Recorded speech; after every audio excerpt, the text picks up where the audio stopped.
Today in our 2019 Ram 2500, we're going to be taking a look at and showing you how to install the B&W Custom Underbed Installation Kit for the B&W Companion fifth wheel trailer hitches.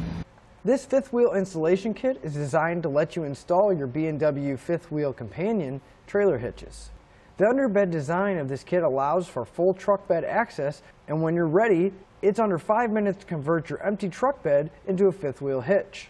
We'll start off by unlocking our B&W hitch and installing our fifth wheel adapter. We have ours pre-assembled, but you can adjust the uprights here depending on your truck and your trailer combination. At this point, the hitch is ready to attach to the trailer. Now there's a clip here that you release. Basically it's a safety pin. Then you swing the handle out and you can watch the jaws open. Once you're secure onto your trailer, you can reinstall the clip. And since this fifth wheel installation kit doubles as a gooseneck hitch, when you're not towing your fifth wheel, you can remove it. And this frees up the hole to reinsert the hitch ball whenever you need it. To begin our installation, we want to come to the back of our Ram and we want to lower our spare tire down. Now it's not going to be necessary, but it's going to give us a lot more headroom so we can get underneath our truck. Next, we're going to want to remove our heat shield that's going to be right behind our spare tire. We'll have several bolts on the inside here. We're going to remove those. So we'll use a 10mm socket to pull all those bolts out. There's actually going to be 2 more bolts holding our heat shield on, and it's going to be on this cross-member rail right here. On the back side, we're going to have one towards the end, and then one on the other side of it. We're going to have to reach around to get those bolts out.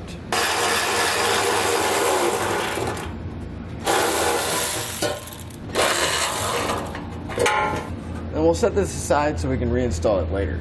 With the heat shield out of the way, that'll expose our exhaust hanger. Now we want to remove the hanger from the rubber isolator, so that way we have a little bit more room and the exhaust pipe isn't going to be right in the way. So I'm going to take a little bit of spray lubricant, I'm going to spray it on the hanger. Then I'm going to take a pry bar and I'm going to use the exhaust pipe to pry against so I can get that rubber isolator to slide off. That way we can always pull down and move our exhaust pipe if we need to. So now we want to grab our template out of our kit, and we're going to come to the center that's directly above our rear axle. We'll have this oval hole. Now if we look forward, we're also going to have these ledges right here.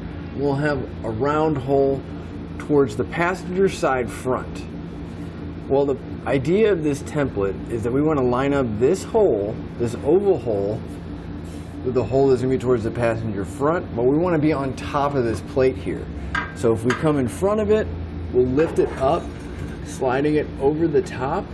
We want to line it up with the hole right here, and we'll see that it's not touching the bed yet, so we want to keep it in line and then push it up against the bed as high as we can get it so it's nice and flush. But at the same time, you want to make sure it's still lined up with the hole on the side here. Now once it's nice and tight against the bed, you want to either grab a marker or something that you can make a mark through the small hole in the center there. So you use a paint marker, and I'll remove the template, and we're going to drill out a pilot hole right there. Now I'm going to use a 1/4 inch drill bit to drill my pilot hole through the bed. Now we're going to come back after we have our pilot hole drilled and use a hole saw. So you want to make sure that you have a 3.5 inch hole saw available, or if you don't have one, you can use a saber saw, but you want to make sure you have a nice round hole whenever we go to cut.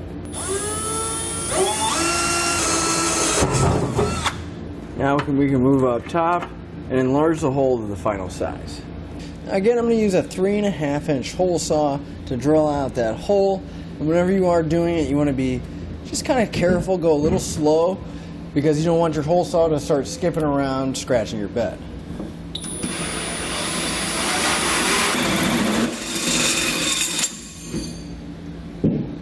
Once you have your hole cut, you're going to clean up any metal shavings so we don't track them underneath or in the inside of our truck.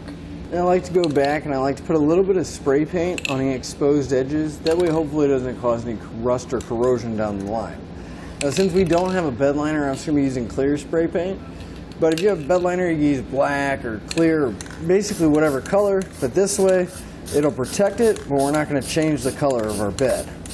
Now if we look underneath, we can see where our holes cut out, and we want to pay attention to our cross member. We want to double check the inside and the outside of both the front and back. Make sure there's no plastic fasteners, there's no lines, or anything else attached to it. If it is, you just want to get a flat blade screwdriver, pop that clip out of the holes, and move the lines temporarily for now.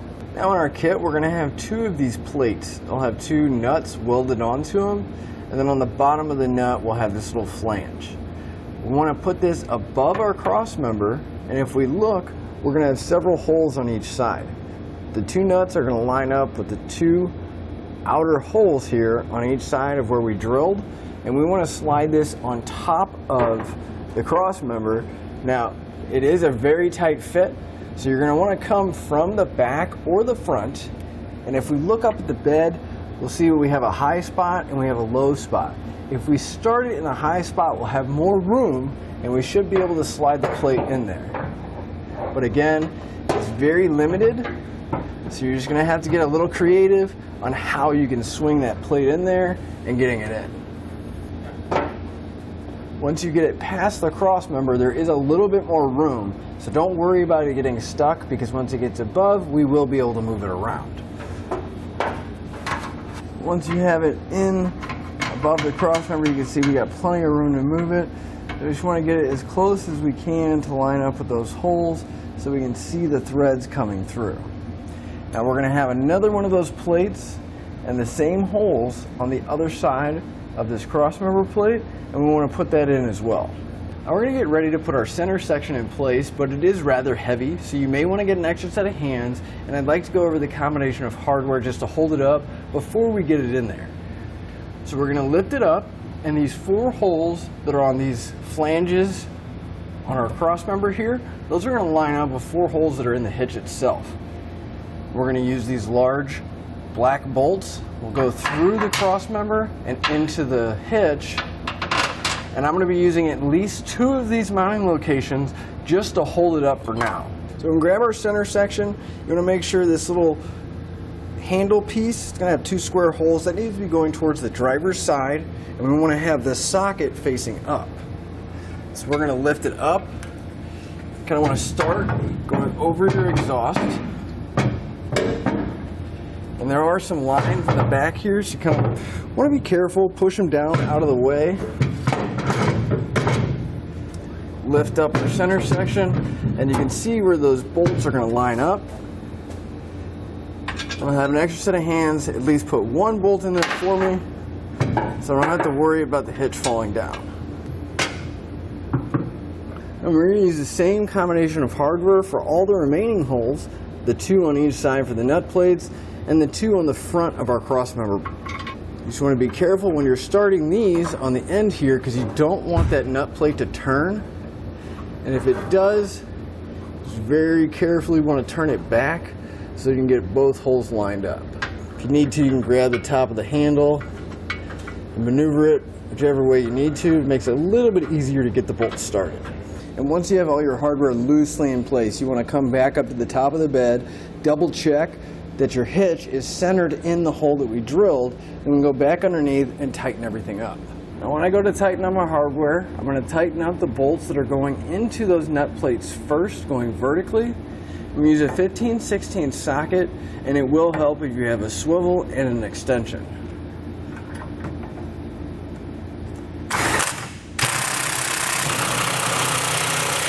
For the passenger side bolts that are going to that nut plate, it is going to be near impossible to get a tool on there with the exhaust in the way. So you can either get an extra set of hands and have them push and hold the exhaust towards the driver's side, or what I did is I took a ratchet strap, wrapped it around my tailpipe, and then moved it just enough that I can get a tool to go straight up and attach to the bolts on here. But I will let you know, if you do have somebody holding it, it is extremely tight, and you're probably better off using a strap. Then we can come back and we tighten up our other bolts that are going through the flanges on our cross member. Now you'll notice that it is pretty tight right here, and we're not going to be able to get a socket in just yet because our bolts are still sticking out. So I'm going to use a 24mm ratcheting wrench, just to run these in a little bit further until I can get a socket on there and run them down all the way. Now I'm going to come back with that same 15/16 socket and a torque wrench. I'm going to torque all my hardware down to the specified amount in the instructions. But I am going to torque the vertical bolts first, going into those plates, and then I'm going to come back and torque down the bolts that are going into the cross member. At this point, we can go ahead and put back any wiring or lines with those plastic clips back on the rear cross member here, and we can remove the ratchet straps so our exhaust can go back at least towards the passenger side. We don't have to hook it back up yet, but we can put it back in its original position. We're going to move to the driver's side frame rail right above our rear tire. Now if we look inside, we're going to see that we have some factory wiring held on by some clips to the top of the frame. Well, this is right where our handle is going to go for our gooseneck, so we need to remove this wiring, and for now we're just going to undo the clips and then push it to the inside of the frame. So I'm going to use a trim panel tool, just come underneath the clips, I'll pry them out of the frame, undo that until we can get all the wiring loose and just push it to the inside.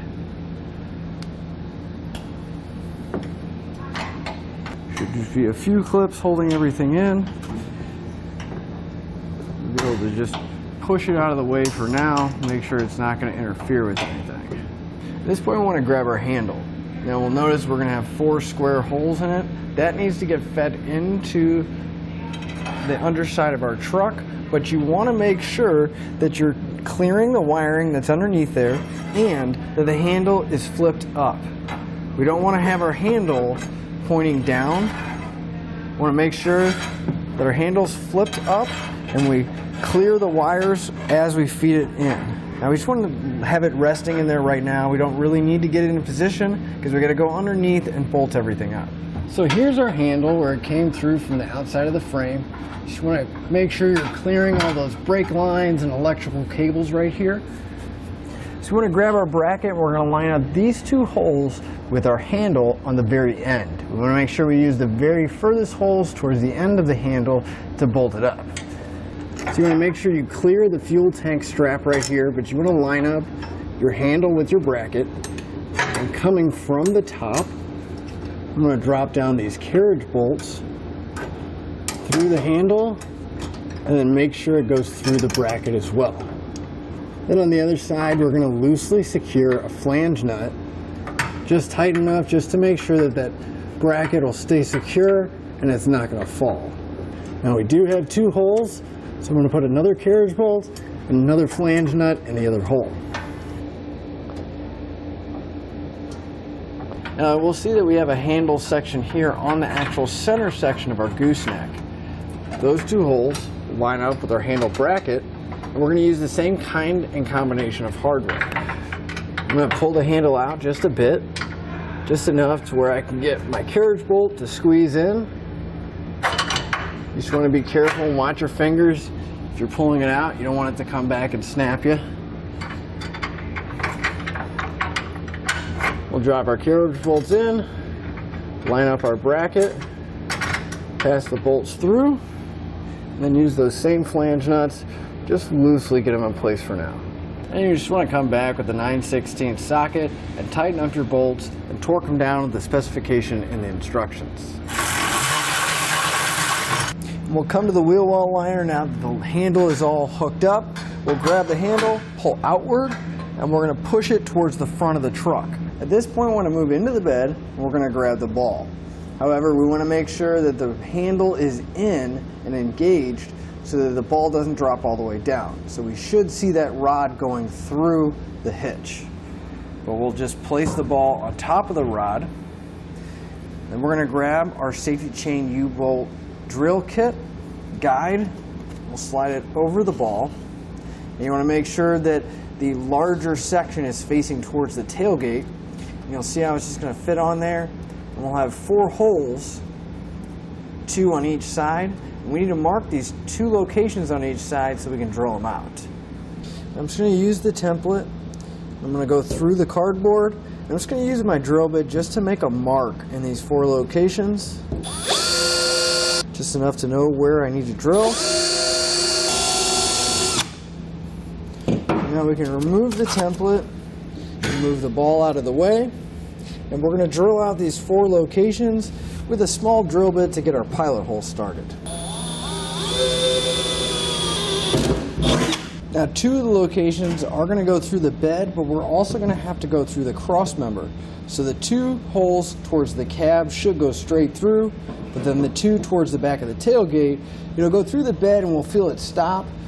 You need to go through the cross member as well, so you just want to go through with your pilot bit.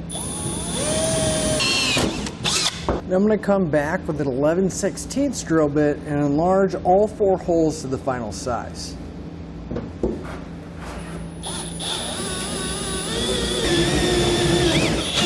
And once you have all 4 holes drilled, it's a good idea to come back with some of that clear spray paint so we don't get any rust on our bed. Then we want to grab our U-bolts, and we're just going to drop them down through each set of the holes. Now that we can see our U-bolts coming down through the hitch, we want to take our springs, we're going to take a large end, feed it up, and we're going to compress the spring enough to sliding it past the edge of the bolt.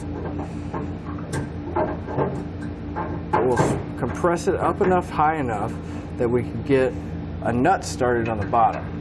But right now, we just want to get this started hand tight, make sure that it's not cross-threading or anything. Just get it started, and we'll do that for the rest of the remaining U-bolts coming down. Once you have all your nuts on your U-bolts and the springs in place, we're going to grab a 15/16 socket, and we're going to tighten it up to where the nut is even with the bottom of the bolt.